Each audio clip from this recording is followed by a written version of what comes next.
परिचय। तुम क्या कर रही हो? देखो बहन, मैं इस पौधे को पानी दे रही हूँ। वास्तव में मैं कल पानी देना भूल गई थी। देखो, ये सूख गए हैं। हाँ, पौधे भी सजीव हैं और उन्हें भी जीवित रहने के लिए भोजन तथा जल की आवश्यकता होती है।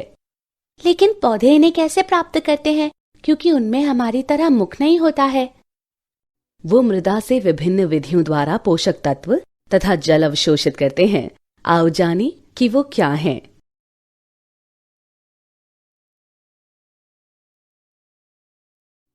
उद्देश्य।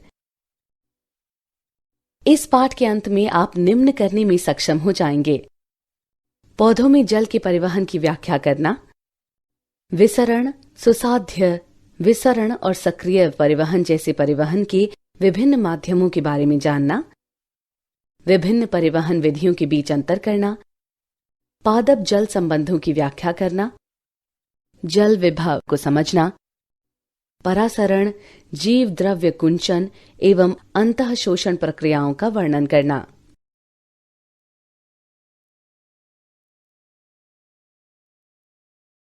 पौधों में जल का परिवहन। परिचय।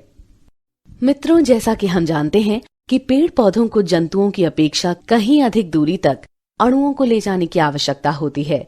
उनमें किसी भी प्रकार का परिसंचरण तंत्र भी नहीं होता है। जड़ों द्वारा ग्रहण किया गया जल पौधों के सभी भागों तक पहुंचता है, जो बढ़ते हुए तने के अग्र भाग तक जाता है। पत्तियों द्वारा संपन्न प्रकाश संश्लेषण या भोजन संश्लेषण के परिणाम स्वरूप उत्पन्न उत्पाद भी पौधों के सभी अंगों तक पहुंचते हैं और मृदा की गहराई में अंतः स्थापित जड़ों के शीर्ष तक जाते हैं।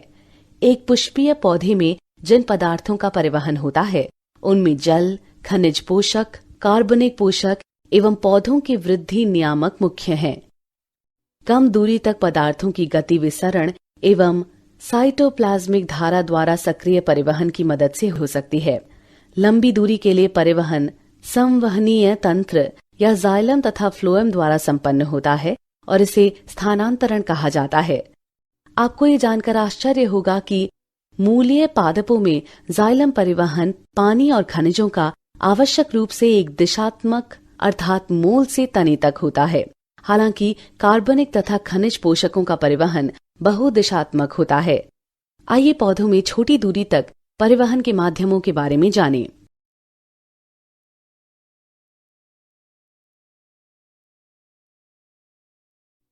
परिवहन के माध्यम। आइए विसरण से प्रारंभ करें। विसरण एक धीमी प्रक्रिया है और जीवित तंत्र पर निर्भर नहीं करती है। विसरण में अणु यादृच्छिक रूप से गति करते हैं। परिणाम स्वरूप पदार्थ उच्च सांद्रता से निम्न सांद्रता वाले क्षेत्र में जाते हैं। विसरण द्वारा गति निष्क्रिय होती है और कोशिका के एक भाग से दूसरे भाग तक या कोशिका से अन्य कोशिका तक या कम दूरी तक, या ऐसा कह सकते हैं कि पत्तियों के अंतर कोशिकीय स्थान से बाह्य पर्यावरण तक कुछ भी हो सकती है। इसमें ऊर्जा का व्यय नहीं होता है। पौधों के लिए विसरण अत्यंत ही महत्वपूर्ण है, क्योंकि पादप शरीर में गैसीय गति का यह अकेला माध्यम है। विसरण की दर, सांद्रता की प्रवणता, उन्हें अलग करने वाली झिल्ली की पारगम्यता, ताप तथा दाब से प्रभावित होती है।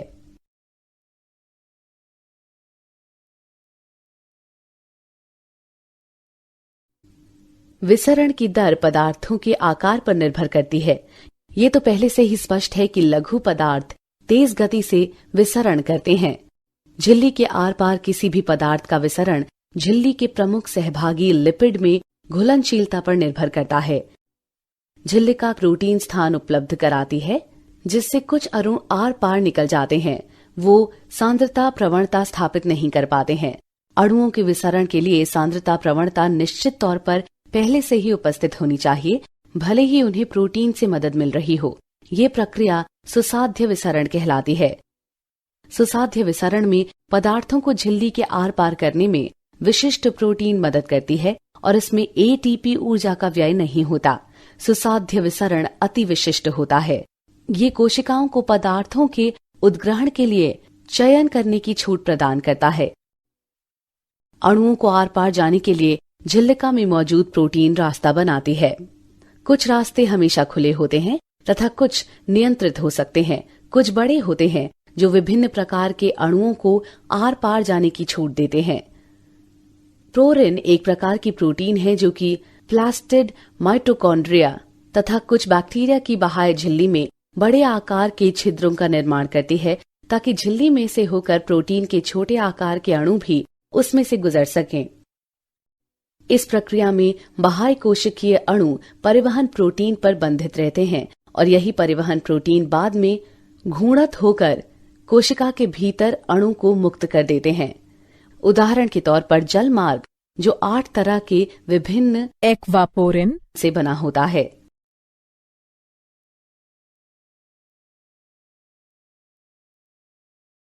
कुछ वाहक या परिवहन प्रोटीन विसरण की अनुमति तभी देते हैं जब 2 तरह के अणु एक साथ चलते हैं। सिम्पोर्ट में दोनों अणु एक ही दिशा में झिल्लिका को पार करते हैं। एंटीपोर्ट में वो उल्टी दिशा में चलते हैं।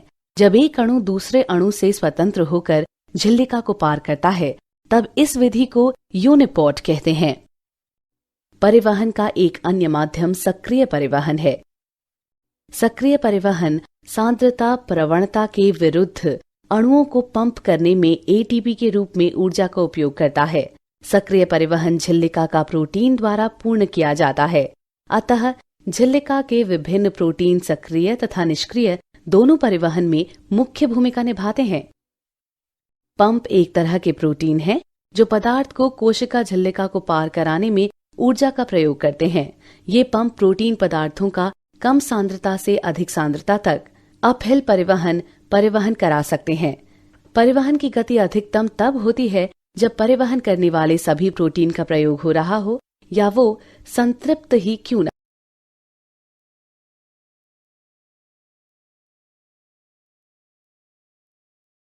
विभिन्न परिवहन विधियों की तुलना। आइए अब कुछ बिंदुओं के आधार पर साधारण विसरण, सुसाध्य विसरण तथा सक्रिय परिवहन की तुलना करें।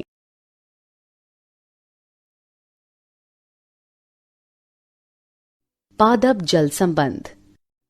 मित्रों, अब आइए अगले विषय अर्थात पादप जल संबंध की तरफ बढ़ें। पौधों के सभी शारीरिक क्रियाकलापों के लिए जल अनिवार्य है और ये सभी जीवित प्राणियों के लिए अत्यंत महत्वपूर्ण भूमिका भी निभाता है। ये वो माध्यम भी उपलब्ध कराता है जिसमें अधिकतर पदार्थ घुलनशील होते हैं।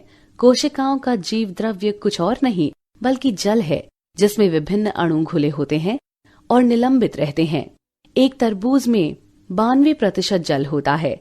ज्यादातर शाकीय पौधों में शुष्क पदार्थ इसके ताजे वजन का केवल लगभग 10 से 15% भाग होता है।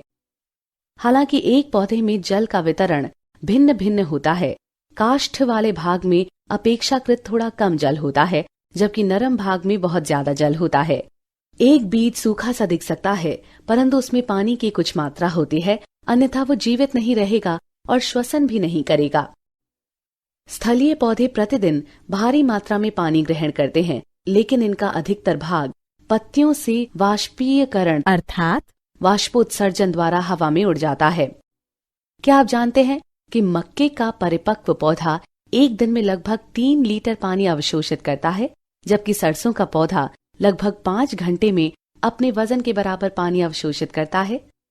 पानी की इस उच्च मात्रा की मांग के कारण यह आश्चर्य नहीं होना चाहिए कि कृषि एवं प्राकृतिक पर्यावरण में पौधों की वृद्धि एवं उत्पादकता को सीमित करने वाला सीमाकारी कारक प्रायः जल ही होता है।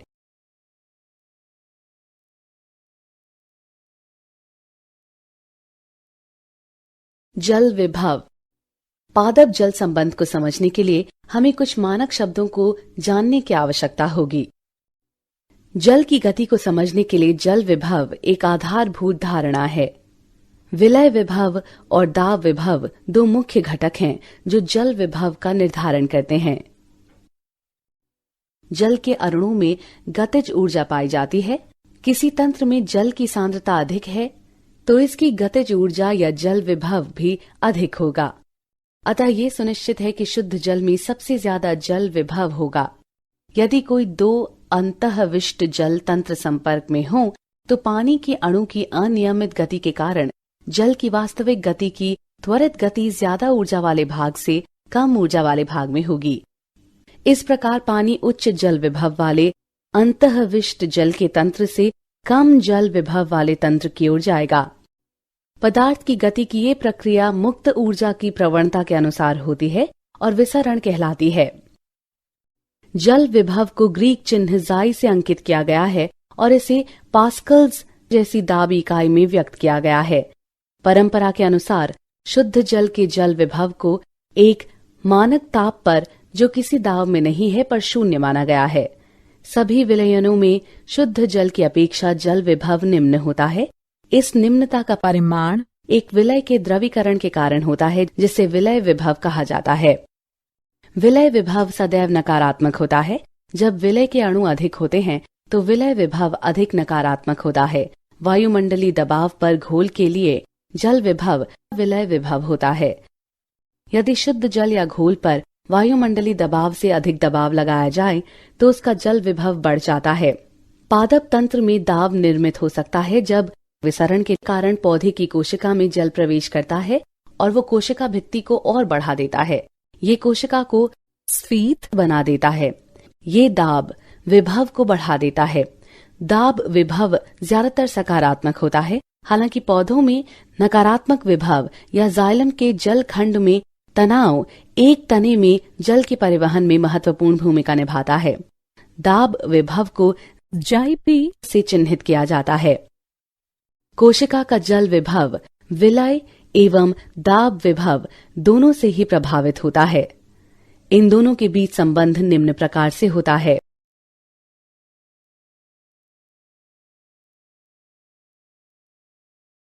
परासरण। जैसा कि हम सभी जानते हैं कि पादप कोशिका एक कोशिका झिल्ली और एक कोशिका भित्ति से घिरी होती है।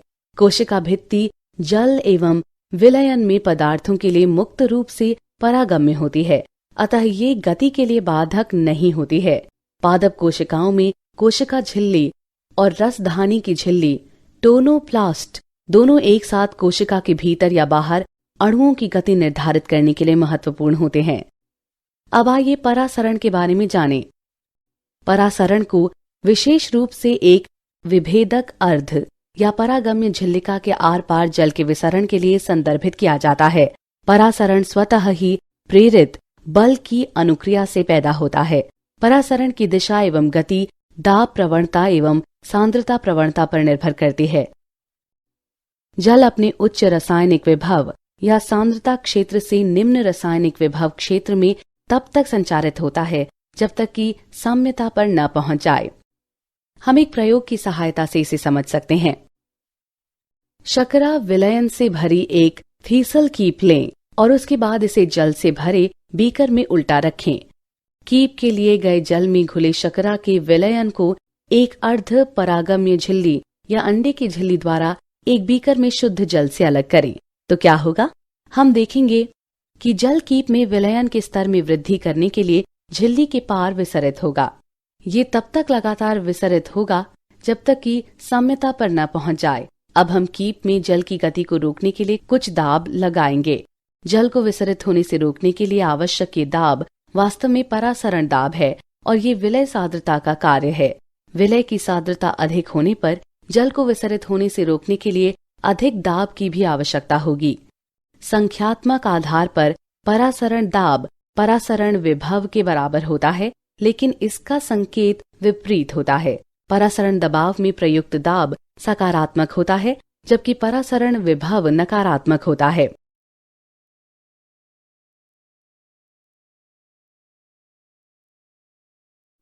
जीव द्रव्य कुंचन। पादप कोशिकाओं या ऊतकों में जल की गति के प्रति व्यवहार करना उसके आसपास के विलयन पर निर्भर करता है। यदि बाहरी विलयन परासरण दाब को संतुलित करता है तो उसे हम समपरासरी कहते हैं। यदि बाहरी विलयन कोशिका द्रव्य से अधिक तनुकृत है तो ये अल्प परासरी होता है, और यदि बाहरी विलयन बहुत अधिक सांद्रता युक्त है तो ये अति परासरी होता है। कोशिकाएं अल्प परासरी विलयन में फूलती हैं और अति परासरी में सिकुड़ती हैं। जीव द्रव्य कुंचन तब होता है जब कोशिका से जल बाहर गति करता है तथा पादप कोशिका की कोशिका झिल्ली सिकुड़कर कोशिका भित्ति से अलग हो जाती है। ये तब होता है जब एक कोशिका या ऊतक को एक विलयन में रखा जाता है जो जीव द्रव्य के लिए अति परासरी होता है। सबसे पहले जीव द्रव्य से जल बाहर आता है, फिर रसधानी से। जब कोशिका से विसरण द्वारा जल निकलकर बाह्य कोशिका या कोशिका के बाहर द्रव्य में जाता है तो जीव द्रव्य कोशिका भित्ति से अलग हो जाता है। कोशिका जीव द्रव्य कुंचित कहलाती है। जल का परिवहन झिल्ली के आर पार उच्च जल विभव क्षेत्र अर्थात कोशिका से निम्न जल विभव क्षेत्र में कोशिका के बाहर होता है। जब कोशिका या ऊतक को समपरासरी विलयन में रखा जाता है तो जल का कुल प्रवाह अंदर या बाहर की ओर नहीं होता है। यदि बाह्य विलयन जीव द्रव्य के परासरी दाव को संतुलित रखता है तो इसे समपरासरी कहते हैं। कोशिका में जब जल अंदर और बाहर समान रूप से प्रवाहित होता है तो कोशिका समायावस्था में कही जाती है। तब कोशिका को ढीला फ्लैसिड कहा जाता है। जीव द्रव्य कुंचन की प्रक्रिया प्रायः परिवर्ती होती है। जब कोशिकाओं को अल्प परासरी विलयन या उच्च जल विभव या जीव द्रव्य की तुलना में तनुकृत में रखा जाता है तो कोशिका में जल विसर्जित होता है और जीव द्रव्य भित्ति के विरुद्ध दबाव बनाने का कारण बनता है, जिसे स्फीति दाब कहा जाता है। जल के प्रवेश करने के कारण जीव द्रव्य द्वारा प्रकट किए गए कठोर भित्ति के विपरीत दाब को दाब विभव जाइपी कहते हैं। कोशिका भित्ति की दृढ़ता के कारण कोशिका फटती नहीं है। ये स्फीति दाब अंततः कोशिकाओं के विस्तार एवं फैलाव के लिए उत्तरदायी होता है।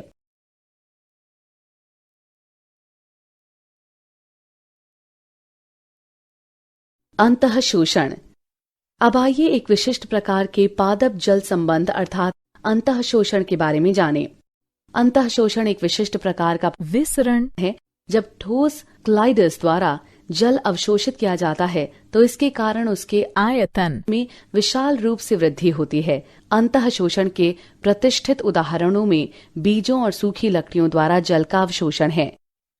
अंतः शोषण एक प्रकार का विसरण भी है क्योंकि जल की गति सांद्रण प्रवणता के अनुसार है। बीज या अन्य ऐसी ही सामग्रियों में पानी लगभग नहीं के बराबर है, अतः ये आसानी से जल का अवशोषण कर लेते हैं। अवशोषक तथा अंतः शोषित होने वाले द्रव्य के बीच जल विभव प्रवणता आवश्यक है।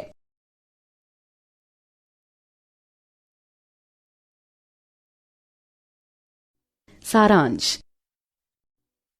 आइए हमने जो कुछ सीखा है उसे संक्षेप में दोहराएं।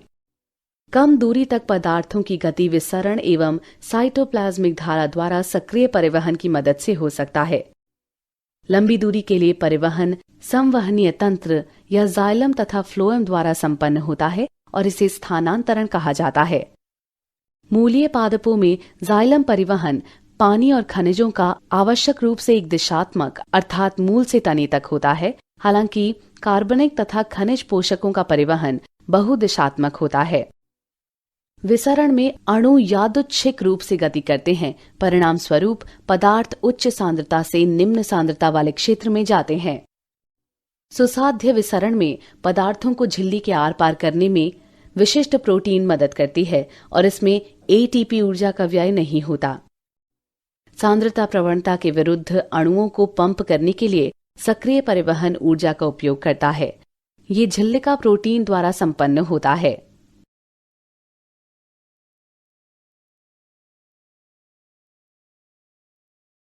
जल विभव को ग्रीक चिन्ह जाई से चिन्हित किया गया है और इसे पास्कल्स जैसी दाब इकाई में व्यक्त किया गया है।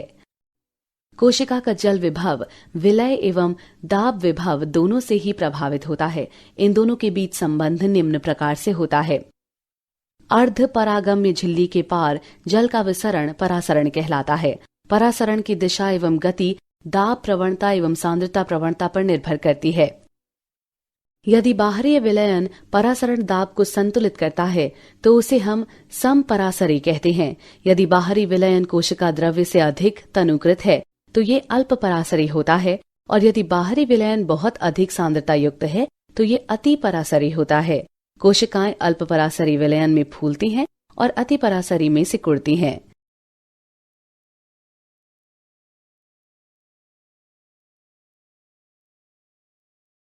जीव द्रव्य कुंचन तब होता है जब कोशिका से जल बाहर गति करता है तथा पादप कोशिका की कोशिका झिल्ली सिकुड़कर कोशिका भित्ति से अलग हो जाती है।